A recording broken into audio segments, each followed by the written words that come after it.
would like to share something the Lord did this for me. We've been in church about 3 years now. The Lord, it's my own life, each one of us.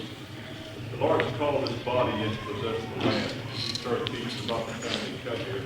And the Lord has showed me that the more you possess the land, be prepared, because the more the enemy's going to fight you. Since I've been here, this is the first week, been involved like this. So I just feel a warning. This is just a start. So we sharpen our swords. That's what we have. Praise God. We're going to draw us closer together, so be prepared, because the land we take, we are going to get more flack back. Because the enemy knows, if you like, I understand Germany, in the last days of war, they were putting even kids in the front line. That's all she had. So that's what Satan's going to come against this body. The more we draw close together in the Word, the more prayer that you have forward. That just Satan will like it. Amen. He always just tells so. So just stand up and get the Word. Amen. And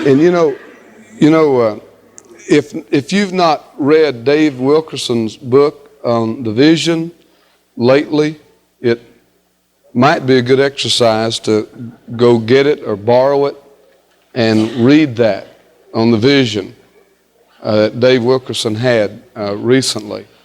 Brother Mark Foster, we were talking about the response to and how to, this morning from Bill Gothard's Institute. Is there anything that you want to share in that, or you just want to?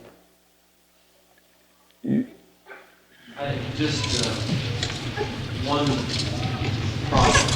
Come on, yeah. No, it's all been covered pretty well. It says in Proverbs that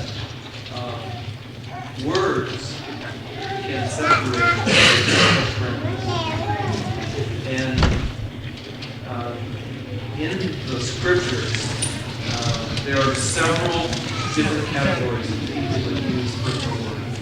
There's a backbiter, there's a slanderer, there's a whisperer, and Proverbs warns us that words will separate sheep from sheep. You think you got a close friend today, let the wrong kind of words come into that relationship and they'll separate. And so the only thing that I wanted to say tonight was that be careful about the words that come to your ear and the words that come out of your mouth. The word says that with the tongue lies life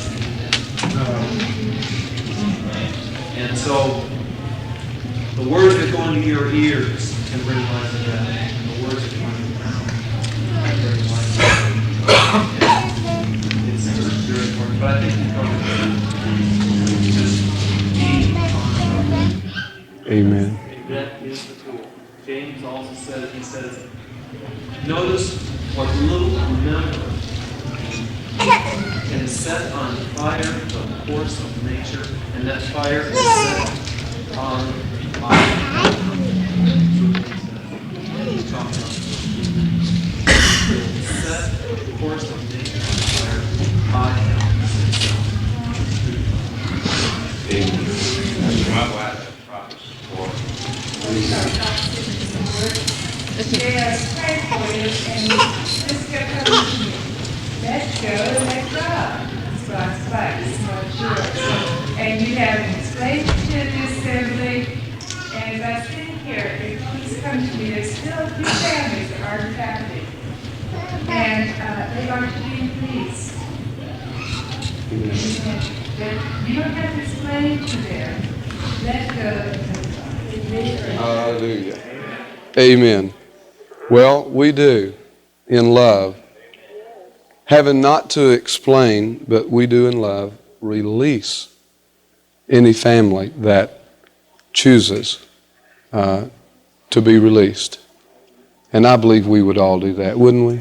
We wouldn't want anything to stay that would create bad relationships. And we do. Yes, ma'am? If you don't release them, you're hoping they have problems. Yes. You don't worship them. Yes. They God to release them. Praise God. That's right. Many people have left Shady Grove and have really enhanced our worship. You remember Pancho and Helen Garcia? Oh, they went over to Christ Church, and I was talking to their pastor, David Whittington, recently, and David Whittington said, boy, that family. See, I called David Whittington and told him that Garcias were coming and that they were an excellent family, and they lived way out in the bush. And it took them an hour almost to get to church every Sunday, and an hour to get back home. And I said, they're coming out there to your place, and they're an excellent family. And so I saw David last week, and David said, boy, that family you sent our way, said, listen, I had to hold them down a little bit. And I said, what do you mean hold them down a little bit? He said, we don't worship like y'all worship yet. But he said, I want you to know, Pancho and Helen Garcia has been teaching us. And we're on our way. And he was so happy and excited. And do you know, members that go out from here just may be a spark in some other church. And so it would be a blessing to the body. And we would be in error if we didn't release any families that felt led to go.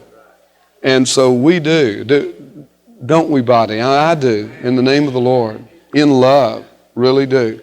I want to say this, and I'm through, and then I'll be here, and I'll talk to anyone that wants to talk.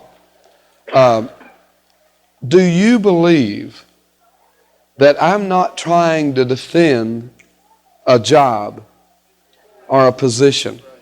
You've got to believe that. I am not trying to defend. I'm not trying to hold on and keep the church together because I'm the pastor and it's my job. What would I do for a living?